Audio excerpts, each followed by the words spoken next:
రోజు మంగళ గౌరి వ్రతం చేసుకున్నారు. అవును. అది కూడా 108 గౌరమ్మలతో. అవును. సరే, మీకు కాబోయే భర్త ఎలా ఉండాలి, ఎలాంటి లక్షణాలు ఉండాలి? ఇప్పుడు చెప్తే అని శివయ్య లాంటి భర్త, శివయ్య లాంటి భర్త అంటే అందరూ శివుడు మరి అలా కదా ఇలా కదా అని అంటే, నేనేం చెప్తున్నాను, శివయ్య లాంటి భర్త అంటే క్వాలిటీస్. శివుడు అంటే మామూలుడా, బైరాగా, అసలు సృష్టి ఆయన అంటే మన మన మానవులలో ఒక పర్సన్ ఎలా ఉండాలి, ఆడపిల్లకి కొంచెం మర్యాద ఇవ్వాలి, ఒక రెస్పెక్ట్. తాళి కట్టించుకున్న వాళ్ళకంటే అసలు ముందు కట్టేవాడికి తెలియాలి విలువ. తాళి కట్టేవాడికి విలువ తెలిసినప్పుడే కట్టించుకున్న వాళ్ళకి కూడా తెలుస్తుంది అని. అంటే ఇది విమర్శించడానికి కాదు, నేను కొంతమందిని చూశాను అనమాట. చూడడం వల్ల అలా నన్ను అడుగుతారు, నువ్వు శివయ్య శివయ్య అంటావు కదా అంటే నేను అప్పుడు వాళ్ళకి ఇలా ఎక్స్ప్లెయిన్ చేశా. నాకు అట్లా అనిపిస్తుంది, నేను మంచిగా అలాంటి వాళ్ళని కోరుకుంటున్నాను అని ఇలా ఎక్స్ప్లెయిన్ చేసేదాన్ని.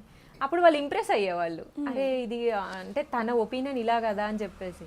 చాలామంది నేను శివయ్య లాంటి భర్త అనగానే మా ఇంటికి కూడా నన్ను శివుడు పంపించాడు, నన్ను అమ్మవారు పంపించింది. ఇప్పటి వరకు అసలు చాలా మంది అండి నాకు విని విని విసుగు బోర్ పుడుతుంది. శివయ్య అంటే ఏంటి, నేను శివయ్య అంటే శివయ్య లాగా వేషం వేసుకొని అనుకుంటున్నారా? ఇలా కూడా శివుడిలాగా వేషం వేసుకొని బాబు అది కాదు. మీరు శివయ్య క్వాలిటీస్ గురించి చెప్తే వాళ్ళేమో శివుడు వేషం వేసుకొని మీ ఇంటి ముందుకు వచ్చి శివయ్య లాగా అంటే శివుడు లాగా నువ్వు పూజలు చేయాలని నేను చెప్పలా. పూజలు చేసేవాడు కాదు నేను కోరుకున్నది, క్వాలిటీస్. అంటే సో ఇప్పుడు ఈ వీడియో చూసి కూడా ఎవరో ఒకరు రేపు పొద్దున ఒక వేషం వేసుకొని వస్తారు, మీ ఇష్టం.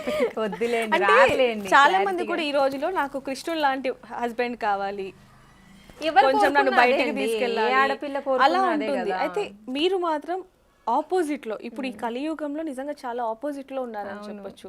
అంటే బయటికి వెళ్ళాలి, ఇన్స్టా, ఫేస్బుక్, మూవీస్, పబ్స్ అని తిరుగుతూ ఉంటారు.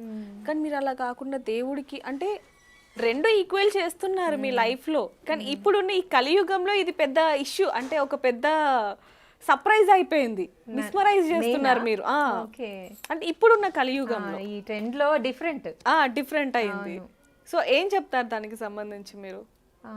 సంప్రదాయం, తెలుగు అమ్మాయి ట్రెడిషనల్ అనడం నాకు చాలా ఇష్టం అనమాట. మన కట్టు బొట్టు, మన భారతీయ సంస్కృతి, మన అంటే వెనుక నుంచి వచ్చిన ఆచారాలు చాలా వరకు అవి సంతోషాన్ని ఇచ్చేవని మన పెద్దవాళ్ళు చెప్తూ ఉంటారు కదా, అవన్నీ మరుగున పడిపోయాయి. నాకు చాలా ఇంట్రెస్ట్. ఒక తెలుగు అమ్మాయి, మన తెలుగు వాళ్ళం, మన సంస్కృతి సంప్రదాయం చాలా మరుగైపోతుంది. నాకు అది ఇంట్రెస్ట్ కాబట్టి నా నుంచి నేను అనుకోకుండా బయటకు వచ్చాను. అది నేను ఇంకా లేదు, ఇలా బాగుంది, అందరూ నేర్చుకోవాలి, అంటే చూసి నేర్చుకోవాలి. అంటే అందరూ అలా అని కాదు, కొంతమంది కొంచెమైనా నేను చెప్పగలను ఏదైనా మెసేజ్ మన సంప్రదాయం గురించి అనేదే నా ఒపీనియన్ అండి. అంతకుమించి అయితే ఏం లేదు. కానీ సక్సెస్ అయితే అయింది, అది తెలుసు. కీర్తి ప్రశాంతి